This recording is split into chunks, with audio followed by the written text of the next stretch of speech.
요즘 사료 한 포대 가격을 보면 마음이 무거워집니다. 몇 년 전과 비교하면 분명히 달라졌습니다. 옥수수와 대두를 대부분 수입에 의존하는 구조 속에서 국제 곡물 가격이 흔들릴 때마다 우리 같은 소규모 양계 농가가 먼저 체감하게 됩니다. 마트에서 사료를 실어오며 우리는 어느 순간 당연하다는 듯이 생각해 왔습니다. 닭은 반드시 포장된 사료를 먹어야 한다는 생각 말입니다. 그러나 잠시만 멈춰서 생각해 보면 의문이 생깁니다. 우리 부모 세대와 그 이전 세대는 지금처럼 완제품 사료에 전적으로 의존하지 않았습니다. 마당이 있었고, 텃밭이 있었고, 계절에 따라 자라는 작물이 있었습니다. 닭은 그 안에서 살아왔습니다. 저는 오늘 여러분과 함께 사료를 완전히 끊자는 이야기를 하려는 것이 아닙니다. 대신 조금씩 방향을 바꾸어 보자는 제안을 드리고 싶습니다. 우리가 가진 땅과 계절을 활용해 닭에게 줄 수 있는 먹이를 직접 길러보는 것입니다. 한 번에 모든 것을 바꾸지 않아도 됩니다. 한 계절에 한 가지씩 시작하면 됩니다. 그렇게 쌓이면 어느 날 사료 포대를 바라보는 마음이 달라집니다. 비용을 줄이기 위해서만이 아니라 우리 손으로 순환하는 작은 생태계를 만들기 위해서입니다. 한국의 사계절에 맞는 방식으로 현실적으로 가능한 방법으로 자급 시스템을 차근히 세워보겠습니다. 저는 그 과정을 여러분과 함께 나누고 싶습니다. 앞서 말씀드린 것처럼 방향을 조금만 바꾸어도 흐름은 달라집니다. 그 변화를 실제로 보여준 사람이 있습니다. 충청북도에서 작은 농가를 운영하는 김영수는 68살입니다. 그는 몇 해 전 사료값이 오르기 시작했을 때 처음에는 한숨만 쉬었다고 합니다. 닭을 줄여야 하나 고민도 했습니다. 그러나 어느 날 그는 마당을 둘러보며 생각을 바꾸었습니다. 그러나 사료를 덜 사는 방법을 찾기 전에 내가 가진 땅을 더 잘 쓰는 방법을 먼저 찾아보자고 마음먹었습니다. 그가 처음 한 일은 복잡한 계산이 아니었습니다. 닭이 하루에 무엇을 얼마나 먹는지 관찰하는 것이었습니다. 그리고 계절마다 텃밭에서 남거나 버려지던 것들을 떠올렸습니다. 고구마 줄기, 여름 잡초, 수확 후 남은 잎사귀들입니다. 김영수는 한 번에 모든 작물을 심지 않았습니다. 대신 자급이라는 개념을 다시 정의했습니다. 사료를 완전히 끊는 것이 아니라 사료 의존도를 줄이는 구조를 만드는 것이라고 말입니다. 그래서 그는 시스템이라는 단어를 사용했습니다. 한 가지 작물이 아니라 서로를 보완하는 구조를 만드는 것입니다. 단백질을 주는 작물, 섬유질을 채워주는 작물, 미네랄을 보충하는 작물이 함께 돌아가야 한다는 사실을 깨달았습니다. 그때부터 그는 사료 포대를 기준으로 계산하지 않고 마당의 계절을 기준으로 계획을 세우기 시작했습니다. 봄에는 무엇이 올라오는지, 여름에는 무엇이 무성해지는지, 가을에는 무엇을 저장할 수 있는지 차분히 기록했습니다. 그렇게 시작된 작은 변화가 몇 해가 지나자 눈에 보이는 차이를 만들었습니다. 사료 구매량이 줄었을 뿐 아니라 닭의 상태도 안정적으로 유지되었습니다.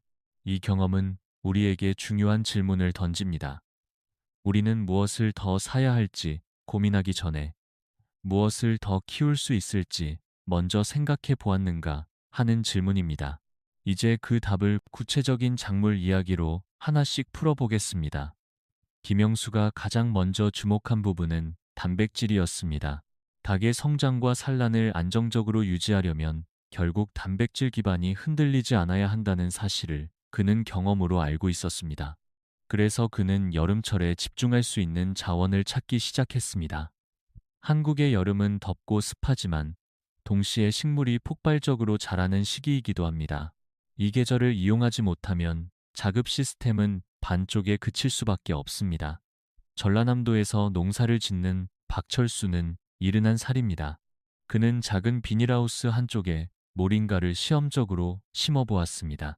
겨울에는 노지에서 버티기 어렵지만 따뜻한 계절에는 빠르게 자라 잎을 꾸준히 수확할 수 있습니다.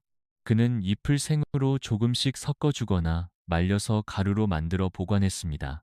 동시에 그는 마당 한켠의 물통에서 불애옥잠과 함께 자라는 부유식물을 관리했습니다.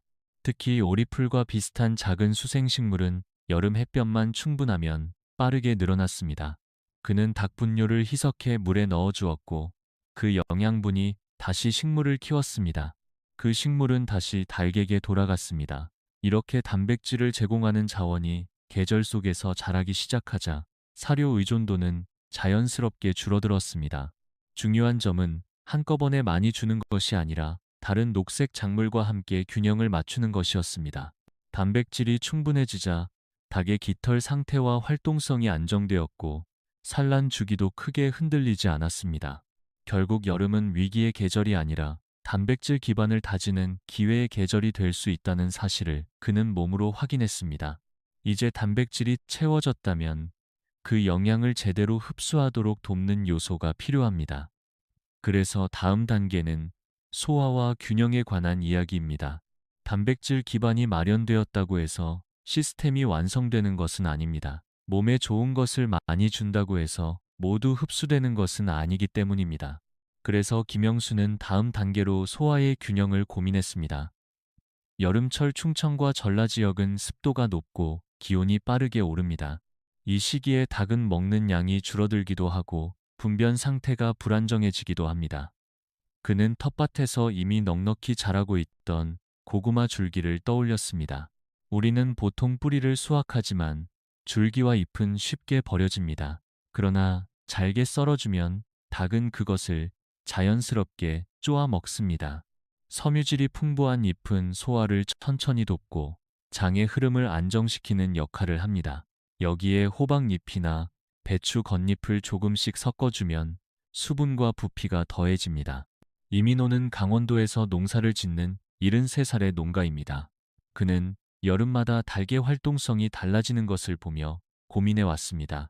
단백질 공급을 늘렸을 때 오히려 분변이 묽어지는 경험도 했습니다. 그러다 섬유질이 함께 들어가야 균형이 맞는다는 사실을 깨달았습니다. 고구마 잎과 같은 녹색 사료는 단백질 작물이 제 역할을 하도록 돕는 조력자입니다. 소화가 안정되자 사료 전환 효율이 눈에 띄게 달라졌고 닭은 불필요하게 예민해지지 않았습니다. 이는 단순한 영양 문제가 아니라 행동의 안정과도 연결되었습니다. 결국 우리는 무엇을 더 주느냐보다 어떻게 함께 주느냐를 고민해야 합니다. 이제 단백질과 소화의 틀이 잡혔다면 그 구조를 오래 지탱해줄 기초가 필요합니다. 다음 이야기는 바로 그 기반을 단단히 만드는 요소에 관한 것입니다.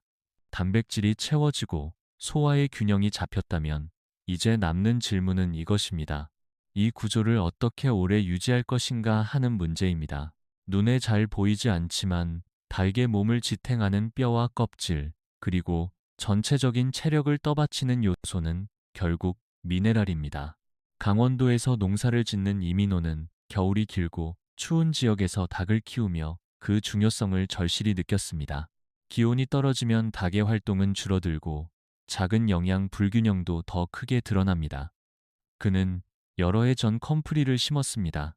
한번 뿌리를 내리면 매년 다시 올라오는 이 식물은 추위에도 비교적 강하고 깊은 뿌리로 토양 속 영양분을 끌어올립니다. 그는 잎을 잘게 썰어 다른 녹색 사료와 함께 섞어 주었습니다. 처음에는 큰 변화를 기대하지 않았지만 시간이 지나면서 산란 껍질이 더 안정적으로 유지되는 것을 보았습니다. 어린 닭들의 다리 힘도 단단해졌습니다. 그는 이 식물을 눈에 띄는 주인공이 아니라 시스템의 바탕을 받쳐주는 기둥이라고 표현했습니다. 자급 시스템은 화려한 작물 하나로 완성되지 않습니다. 보이지 않는 부분을 채워주는 작물이 있어야 전체가 흔들리지 않습니다. 특히 한국처럼 사계절이 뚜렷한 환경에서는 겨울을 견딜 수 있는 기반이 중요합니다. 컴프리와 같은 다년생 작물은 계절이 바뀌어도 다시 올라와 구조를 이어줍니다. 이렇게 토대가 단단해지면 우리는 다음으로 넘어갈 준비가 됩니다.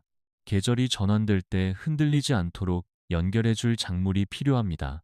이제 그 다리 역할을 하는 작물에 대해 이야기해 보겠습니다. 기초가 단단해졌다면 이제 계절의 흐름을 매끄럽게 이어주는 다리가 필요합니다. 봄에서 여름으로, 여름에서 가을로 넘어갈 때 텃밭의 모습은 크게 달라집니다. 이 시기에 닭의 먹이 구성이 갑자기 바뀌면 산란량과 활동성이 흔들리기 쉽습니다. 그래서 저는 아마란스를 중요하게 생각합니다. 이 작물은 잎과 씨앗을 동시에 활용할 수 있다는 점에서 특별합니다. 충청 지역에서 텃밭을 가꾸는 김영수는 여름 초입에 아마란스를 심고 잎이 무성해지면 잘라서 신선한 녹색 사료로 사용했습니다. 잎에는 미네랄과 항산화 성분이 풍부해 다른 작물과 잘 어울렸습니다. 그리고 가을이 가까워지면 일부는 씨앗을 맺도록 남겨두었습니다. 씨앗은 건조에 보관했다가 기온이 떨어질 때 조금씩 공급했습니다. 이 방식은 단순히 먹이의 양을 늘리는 것이 아니라 에너지의 공백을 메워주는 역할을 했습니다. 여름 녹색 작물이 줄어들고 겨울 저장 사료로 완전히 넘어가기 전에 짧은 시기를 안정적으로 연결해 주었습니다. 이민호 역시 강원도에서 아마란스를 재배하며 같은 경험을 했습니다. 갑작스러운 기온 변화에도 닭의 체중과 산란이 크게 흔들리지 않았습니다. 무엇보다 한 가지 작물이 두 역할을 해주기 때문에 관리 부담이 줄어들었습니다. 자급 시스템은 복잡해질수록 유지하기 어렵습니다. 그러나 아마란스처럼 다층적인 작물이 들어오면 구조는 오히려 단순해집니다. 이렇게 계절의 연결고리가 생기면 이제 남은 한 가지 요소를 채워야 합니다. 추운 계절에도 체력을 지켜줄 에너지와 지방에 대한 이야기입니다. 계절을 잇는 다리가 놓였다면 이제 겨울을 견디는 힘을 생각해야 합니다. 한국의 겨울은 지역에 따라 길고 매섭습니다. 기온이 내려가면 닭은 체온을 유지하기 위해 더 많은 에너지를 사용합니다. 이때 필요한 것이 바로 건강한 지방과 안정적인 에너지원입니다. 전라북도에서 농사를 짓는 박철수는 몇 해 전부터 해바라기를 심기 시작했습니다. 처음에는 단순히 경관을 위해 심었지만 가을이 되어 씨앗을 말려 닭장에 걸어두면서 그 가치를 알게 되었습니다. 해바라기 씨는 지방과 비타민이 풍부해 겨울철 에너지 보충에 도움이 됩니다. 닭은 말린 꽃송이를 쪼아 먹으며 자연스럽게 활동량을 유지합니다. 이 과정은 단순한 영양 공급을 넘어 행동의 안정으로 이어집니다. 추운 날씨에 움직임이 줄어들면 스트레스가 쌓이기 쉽지만 씨앗을 쪼는 행동은 닭의 본능을 자극하고 활력을 유지하게 합니다. 강원도의 이민호 역시 가을마다 일부 해바라기를 그대로 남겨 씨앗을 수확합니다. 그는 겨울철 산란이 급격히 떨어지지 않는 이유 중 하나로 이 에너지 보충을 꼽습니다. 중요한 점은 이것이 단독 해결책이 아니라는 사실입니다. 단백질과 섬유질, 미네랄이 이미 갖추어진 상태에서 해바라기 씨가 더해질 때 비로소 균형이 완성됩니다. 이렇게 겨울을 대비하는 에너지원이 준비되면 이제 우리는 개별 작물의 이야기를 넘어 전체 구조를 바라볼 수 있습니다. 각 요소가 어떻게 서로를 지탱하며 하나의 순환을 이루는지 살펴볼 차례입니다. 이제 개별 작물을 넘어 전체 구조를 바라보겠습니다. 단백질을 공급하는 여름 작물, 소화를 돕는 녹색 사료, 미네랄을 보강하는 단연생 식물, 계절을 이어주는 아마란스, 겨울을 지탱하는 해바라기까지 각각의 역할은 분명합니다.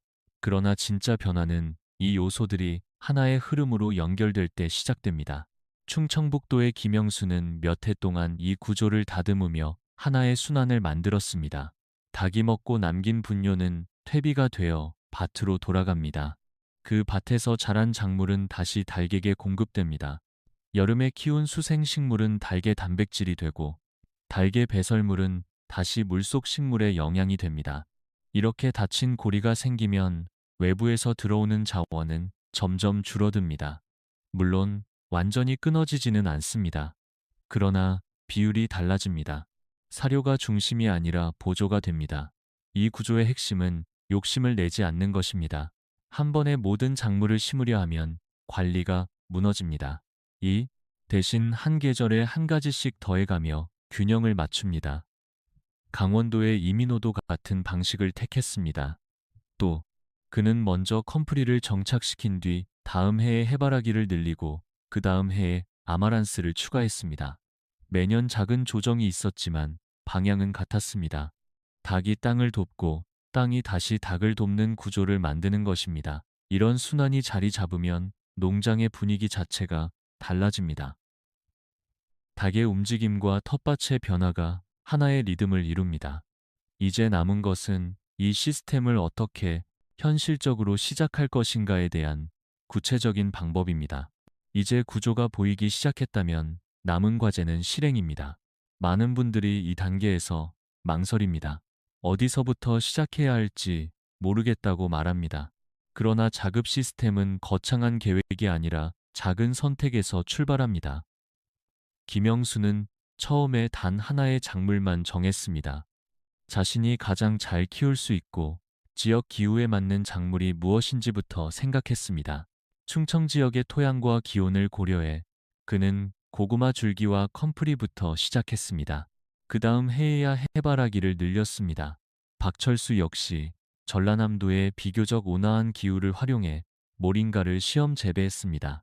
결과를 확인한 뒤 면적을 조금씩 확대했습니다. 중요한 것은 성공을 서두르지 않는 태도입니다. 첫 해에는 수확량이 기대에 미치지 못할 수 있습니다. 그러나 관찰과 기록이 쌓이면 다음 해의 계획이 달라집니다. 어떤 작물이 닭에게 더 잘 맞는지, 어떤 시기에 부족함이 생기는지 알게 됩니다. 이민호는 강원도의 긴 겨울을 대비해 가을 저장량을 조금씩 늘렸습니다. 처음부터 완벽한 작업을 목표로 하지 않았습니다. 대신 매년 사료 구매량을 조금씩 줄이는 것을 목표로 삼았습니다. 이런 접근은 부담을 줄이고 실패의 위험도 낮춥니다. 작업은 선언이 아니라 과정입니다.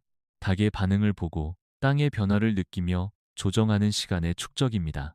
그렇게 한 해가 지나면 분명히 전과 다른 풍경이 펼쳐집니다. 이제 마지막으로 이 여정이 왜 단순한 비용 절감 이상의 의미를 갖는지 이야기해 보겠습니다. 결국 이 이야기는 단순히 사료값을 줄이는 방법에 관한 것이 아닙니다. 지난 과정에서 보았듯이 한 작물을 심고 또 한 계절을 관찰하며 시스템을 쌓아가는 일은 우리 삶의 태도와도 닮아 있습니다. 김영수는 자급 구조를 만들고 난 뒤 이렇게 말했습니다. 예전에는 사료 포대를 쌓아 두어야 마음이 놓였지만 이제는 밭에 올라오는 새싹을 보면 안심이 된다고 말입니다. 박철수도 비슷한 이야기를 했습니다. 닭이 해바라기 씨를 쪼고 고구마 잎을 천천히 뜯는 모습을 보며 자신이 단순히 닭을 키우는 것이 아니라 하나의 흐름을 돌보고 있다는 느낌을 받았다고 합니다. 이민호 역시 강원도의 긴 겨울을 지나며 깨달았습니다. 저장해둔 씨앗과 말린 잎 그리고 다년생 작물이 다시 올라오는 봄을 연결해 준다는 사실이 큰 위로가 되었다고 합니다. 자급 시스템은 완벽해야만 의미가 있는 것이 아닙니다. 조금씩 비율을 바꾸는 것만으로도 충분합니다. 사료가 중심이 아니라 보조가 되는 순간 우리는 외부 가격 변동에 덜 흔들립니다. 무엇보다 내 땅과 계절을 신뢰하게 됩니다. 오늘 당장 모든 것을 시작할 필요는 없습니다. 가장 쉬운 한 가지부터 고르면 됩니다. 씨앗 한 봉지, 작은 모종 몇 개, 혹은 이미 자라고 있는 잎사귀를 활용하는 것부터 시작해 보십시오. 그리고 닭의 반응을 지켜보십시오. 그 과정이 쌓이면 어느 날 여러분의 농장은 스스로 순환하는 구조를 갖추게 됩니다. 저는 여러분이 그 변화를 직접 경험하시길 바랍니다.